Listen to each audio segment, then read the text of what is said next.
जो आज सकाल सकाल कमिशनरेट पुलिस पक्षर झारपड़ा जेल चढ़ाऊ करा जायथिला भितर गंजेई बीड़ी डियासिली सहित लाइटर ये सब विभिन्न सामग्री जबत होता ता पूर्व भी दुई तीन दिन तले भी जेल रे गोटे गोष्ठी संघर्ष होता दुर्दांत अपराध सहित आज जनकर विभिन्न समय अघटन घटू झारपड़ा जेल भितर आपन जड़े आईनजीवी हिसाब से कौन कहे कहीं बारंबार झारपड़ा जेल भितर जबत होची बा अघटन घटुची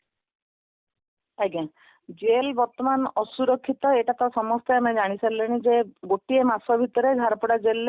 आ पूर्व भी गोटे पिला गंजेई सहित ड्रग्स खाइला बोली अति सीरीयस होता कैपिटल हॉस्पिटल एडमिट होता काली 2 दिन पूर्व शुणी खोर्धा जेल बाडिया बाड़ी होगी गोष्ठी संघर्ष होती पुणी गोटे दिन पूर्व शुणुते झारपड़ा जेल 2 गोष्ठी भितर संघर्ष होगी जनकर आखि नष्ट हो जाए आज देखुं मादक द्रव्य पुलिस चढ़ाऊ कर पुलिस को एक कथा कौन बारंबार सबू अवगत मीडिया सोर्स रु सबुथ अवगत होची जे झारपड़ा जेल मादक द्रव्य एमती खोलाखोली भाव में बिक्री होची खोलाखोली भाव में सेवन होची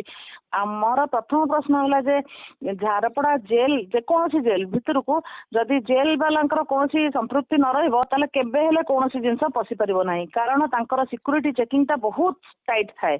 जे 3टी गेट रे देकी जिनस जाए जितेबाला आपन गोटे कोल्ड ड्रिंक्स टे भी बाहर दौरान से अलाउ करना जे तांकर कैंटीन जो अच्छी से कैंटीन में जहाँ मिलूँ से खाया पड़ुची बा से पैसा देकी किणुଛନ୍ତି से भी गोटे निहाती भल कथा से स्वागत योग्य सब जेल रहा उचित रही किंतु ये जो निशा द्रव्य जाऊँगी केमती जो प्रश्नटी आप पचारे निशा द्रव्य जाऊँगी केमती पान बीड़ी मद सिगरेट गंजेई अफिम से ड्रग्स लास्ट ड्रग्स भी गला तेणुक या द्वारा कौन हम जो 1200 कि 1500 अपराधी अच्छा से जीवन बर्तमान कौन जे जीवन तंकर बर्तमान पूरा डेंजर रे कारण केते बेले कहार जीवन चली जीवो ए सब जिनस को ये कले सेवन कले एमान द्वारा क्षति तो समस्त ही हम देखा जाऊँगी बर्तमान आप जेल कर्तृपक्ष को प्रथम पार्टी करूँ एमती बारंबार आलिगेसन आसूची तदंतटा डिपार्टमेंट डीआईजी करेंगे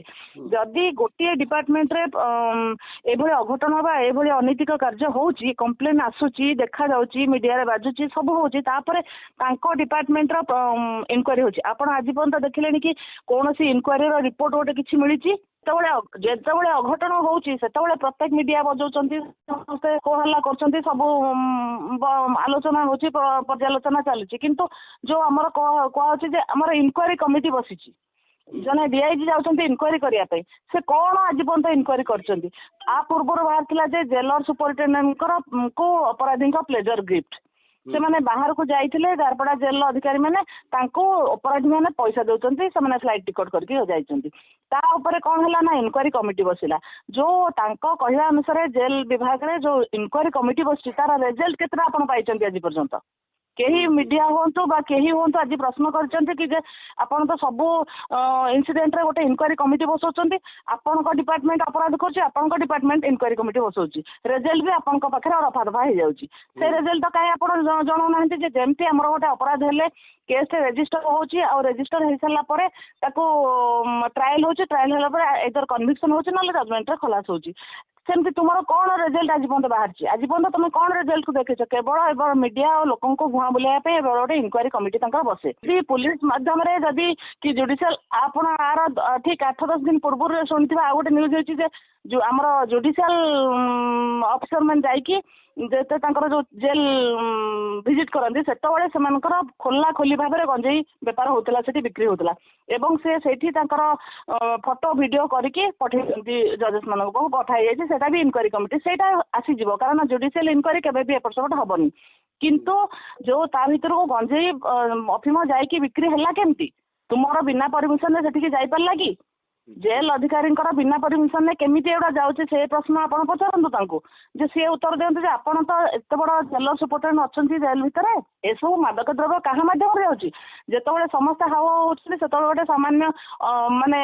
निर्दोष वार्डर को सस्पेंड कर दिया होची यार मतलब कौन आज जड़े वार्डर पार्टी खोली जे आमर दोष कौन से आज एपर्तंत क्या सस्पेंड करा जाए ना जेहेतु से कहीदे सत कथा किंतु सत कथा ता भीतर अच्छी जो आप निजे से जिनस को अनुधान आउ थे करूँ जे कहीं जेल जो जेल जितक जिन सब हो इनक्वारी कमिटी कहीं कर रिजल्ट कौन देती कहीं पुलिस माध्यम करूना इनक्वारी ठीक बाहर ଯଦି ଏସବୁ ଘଟଣାକୁ ବନ୍ଦ କରିବାକୁ ହବ ତେବେ ପ୍ରଥମେ ଜେଲ୍ ଅଧିକାରୀ ମାନେ ସେ ଯେ ସଚେତନ ହବା ଦରକାର। ଜେଲ୍ ଅଧିକାରୀଙ୍କ ମାଧ୍ୟମରେ ହିଁ ଏସବୁ ମାଦକ ଦ୍ରବ୍ୟ ଜେଲ୍ ଭିତରକୁ ଯାଉଛି, ଏଇଟା ହଉଛି ସମ୍ପୂର୍ଣ୍ଣ ସତ୍ୟ କଥା।